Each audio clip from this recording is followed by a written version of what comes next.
बच्चों, हम लोग तुलसीदास पढ़ रहे थे, तो कल मैंने आपको है तुलसीदास जी के बारे में बताया।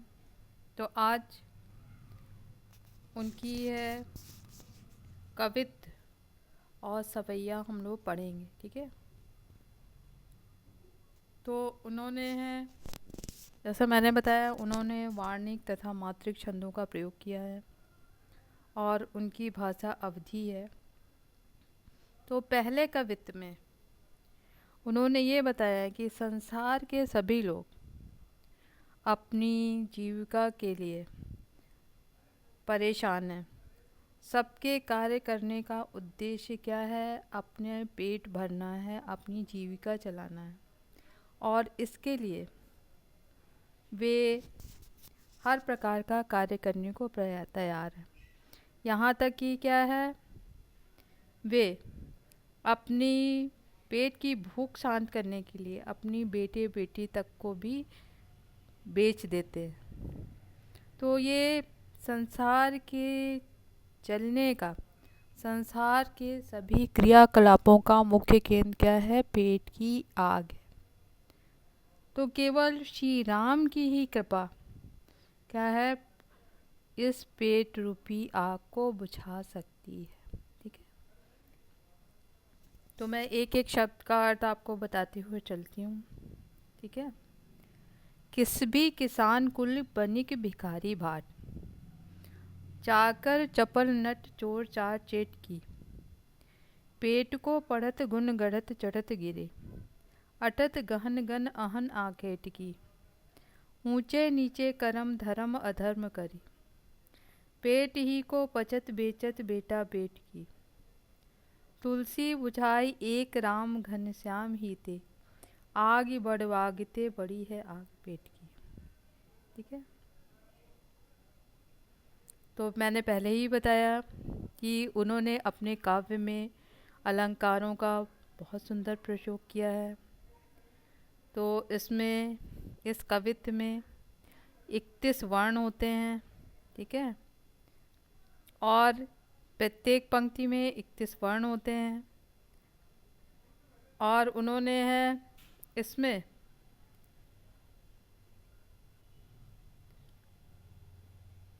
अनुप्रास अलंकार का बहुत सुंदर प्रयोग किया है। किस भी मीन्स होता है श्रमिक वर्ग, ठीक है, जो श्रम करता है, जो परिश्रम करता है, जो मजदूर वर्ग होता है, उसे किस भी कहते हैं। किसान कुल, कुल माने होता है परिवार, किसान का परिवार।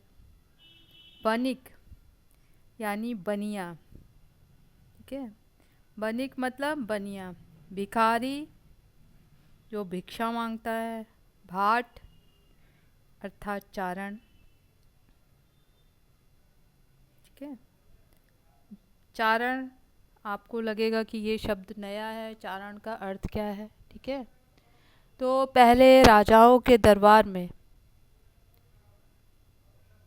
ऐसे कवि होते थे जो कि राजा की प्रशंसा में गीत गाते थे। उन्हें भाट या चारण कहते थे, ठीक है। तो जो भाट अर्थात चारण, ठीक है। चाकर अर्थात सेवक, नौकर। चपल नट, चपल माने होता है चंचल। नट मीन्स होता है जो रस्सियों पर चलते हैं, जो अपना कर्तव्य दिखाते हैं, इन्हें बाजीगर भी कहते हैं, ठीक है। चोर चार चेटकी, चोर जो चोरी करता है। चार माने राजदूत, ठीक है। चेटकी अर्थात जादूगर। तो इतने सभी लोग के काम करने का उद्देश्य अपनी जीविका चलाना है, अपना पेट भरना है। बच्चों, मैं फिर से बता रही हूँ। किस भी मीन्स होता है श्रमिक वर्ग या जो परिश्रम करने वाला वर्ग होता है, अर्थात मजदूर या श्रमिक वर्ग, उसे क्या कहते हैं? परिश्रम करने वाले वर्ग को क्या कहते हैं? किस भी। किसान कुल, किसान कुल माने किसान का परिवार। बनिक अर्थात व्यापारी, बनिया।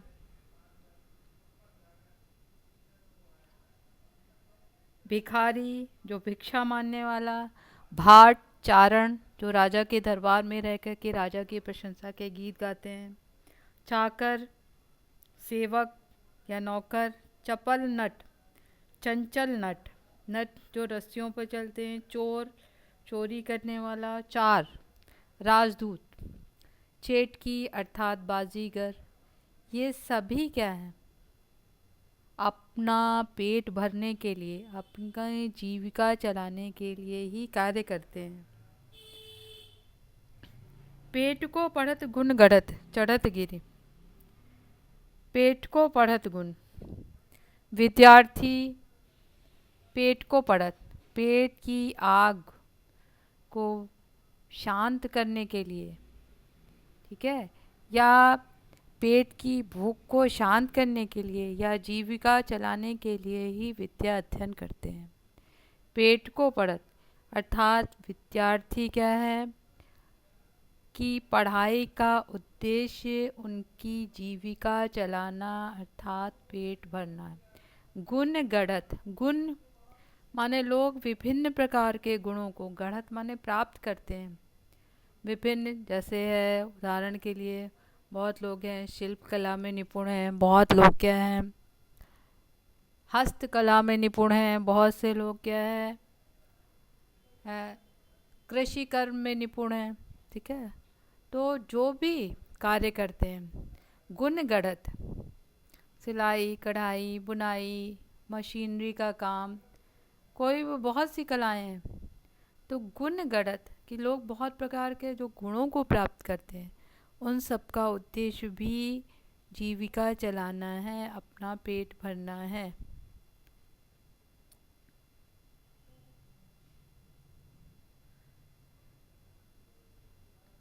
चढ़त गिरी, लोग है अपनी जीविका चलाने के लिए, अपने पेट भरने के लिए क्या, गिरी माने होता है पहाड़, ऊंचे ऊंचे पहाड़ों पर चढ़ जाते हैं। ठीक है, समझ में आया बच्चों? पेट को मैं फिर से बता रही हूँ, पेट को पढ़त, विद्यार्थी का विद्या अध्ययन का उद्देश्य नौकरी प्राप्त करना। बच्चों आपका भी वही उद्देश्य होगा, आप पढ़ाई करके सोचते हैं कि अच्छी नौकरी मिले, ठीक है। तो विद्यार्थियों का पढ़ने का उद्देश्य क्या है, पेट को पढ़त, पेट के लिए क्या है, यानी जीविका चलाने के लिए ही विद्यार्थी विद्या अध्ययन करते हैं। गुण गढ़त, लोग हैं बहुत से गुणों को प्राप्त करते हैं, जैसे सिलाई, कढ़ाई, बुनाई या हस्तकला या शिल्प कला या चित्रकला, ठीक है, बहुत से गुणों को लोग प्राप्त करते हैं। तो उनका उद्देश्य भी क्या है, मुख्य उद्देश्य क्या है, अपना पेट भरना है, जीविका चलाना है। चढ़त गिरी, और लोग ऊंचे ऊंचे, गिरी माने पर्वतों पर चढ़ जाते हैं, तो उनका उद्देश्य भी पेट भरना ही है। अटत गहन गन अहन आखेट की, अटत गहन गन अहन आखेट की, अहन मीन्स होता है रात दिन, आखेट की माने शिकारी, ठीक है, शिकार के लिए अटत माने घूमता है, गहन गन माने घने जंगल में। तो शिकारी शिकार के लिए रात दिन जो घने जंगल में घूमता है, तो उसका उद्देश्य भी जीविका कमाना है, पेट भरना है, ठीक है बच्चों।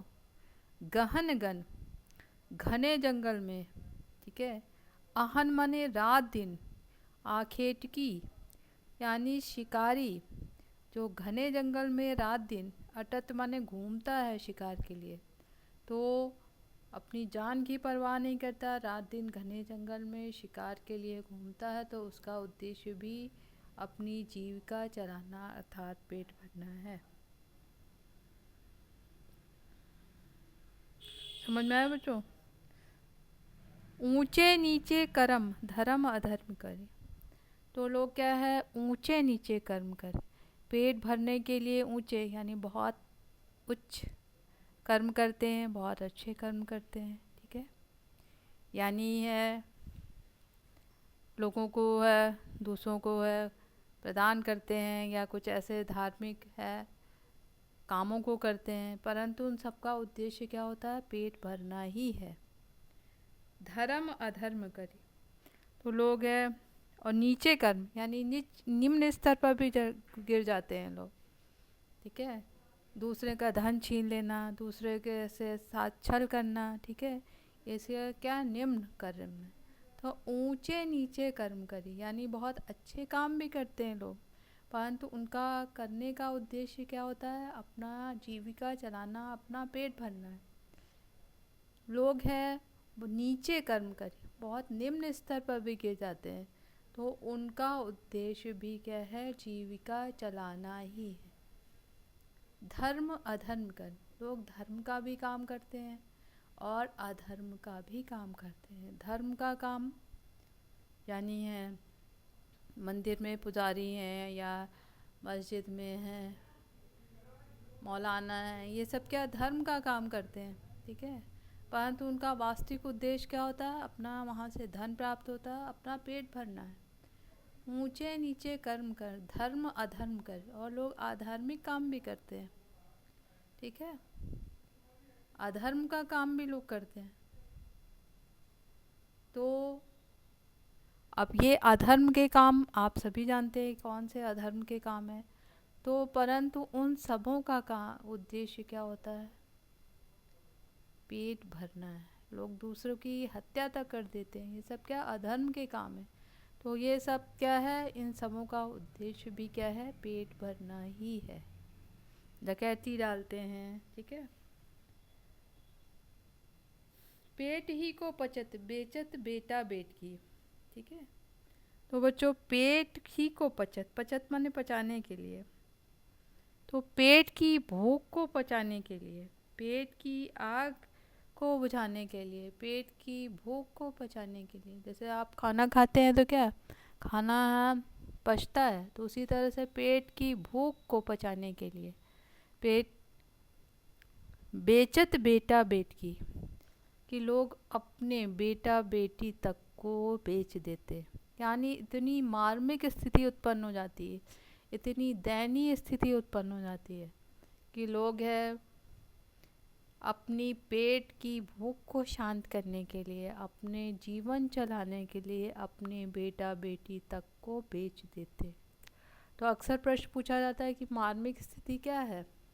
तो सबसे मार्मिक, मनुष्य सबसे ज़्यादा स्नेह किससे करता है, माता पिता, माँ सबसे ज़्यादा स्नेह, माता पिता सबसे ज़्यादा स्नेह अपने बच्चों से करते हैं, परंतु अपनी भूख के आगे, अपनी पेट की ज्वाला को शांत करने के लिए, अपने जीविका चलाने के लिए फिर अपने बेटा बेटी तक को भी बेच देते हैं। और ये सबसे दुखद, सबसे मार्मिक और सबसे है भयानक स्थिति है। ठीक है, समझ में आया। तुलसी बुझाई एक राम घनश्याम ही से, आग बढ़वागते बड़ी है आग पेट की। ठीक है, तो नीचे वाली लाइन का अर्थ पहले है, आग बढ़वागते बड़ी है आग पेट की। बढ़वागते यानी जंगल में लगी आग से भी बड़ी, आग पेट की, पेट की आग क्या है, जंगल में लगी आग से भी बड़ी। अक्सर आपने पढ़ा है कि जंगल में जब आग लग जाती है तो क्या होता है, वो बहुत समय तक जलती रहती है, जलती रहती है। अभी पढ़ा था ना कैलिफोर्निया में के जंगलों में आग लगी, या ऑस्ट्रेलिया के जंगलों में आग लगी, तो है सालों वो आग बुझती नहीं है जब तक कि क्या है, वर्षा नहीं होती है। तो तुलसीदास जी क्या कहना है, बढ़वागते बड़ी है आग पेट की, कि जंगल में लगी आग से भी बड़ी पेट की आग है। तुलसी बुझाई एक राम घनश्याम ही थे। ठीक है,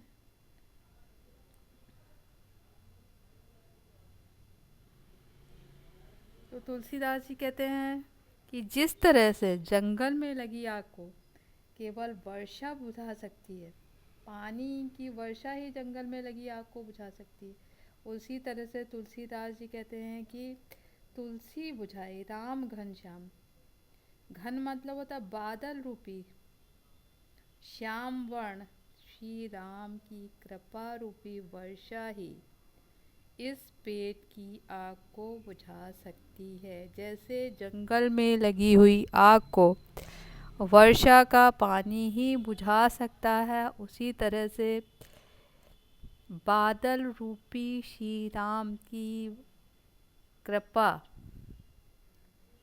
पेट में लगी श्याम वर्ण श्री राम की कृपा पेट में लगी आग को बुझा सकती है। ठीक है, समझ में आया बच्चों? फिर से मैं एक बार बता रही हूँ, बहुत महत्वपूर्ण है इसीलिए मैं बता रही हूँ। ये कवितावली के उत्तरकांड से लिया गया है। ठीक है, इसमें ये वार्णिक छंद है, कवित्व वार्णिक छंद है। इसमें 31 वर्ण होते हैं और इसकी भाषा क्या है? अवधी है। और इसमें है रूपक अलंकार, अनुप्रास अलंकार का बहुत ही सुंदर प्रयोग किया गया है। तो इसमें तुलसीदास जी ने बताया है कि जीवन में जितने भी कार्य हैं, जो जो व्यक्ति करता है, उन सब का उद्देश्य क्या है? अपना पेट भरना है, जीविका चलाना है। तो केवल वो मनुष्य क्या है? अपनी जीविका चलाने के लिए ही कार्य करता है और पेट की आग को शांत करने के लिए लोग अपने बेटा बेटी तक को बेच देते हैं। तो तुलसीदास जी कहते हैं कि क्या है, केवल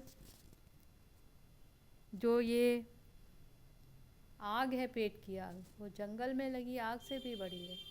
तो जैसे जंगल की आग को केवल वर्षा ही बुझा सकती है, उसी तरह से घन श्याम बादल रूपी श्याम वर्ण श्री राम की कृपा रूपी वर्षा से ही क्या है? पेट की आग शांत हो सकती है। फिर से मैं एक बार आपको सारे शब्दों का अर्थ बता रही हूँ और फिर से बता दे रही हूँ। हाँ,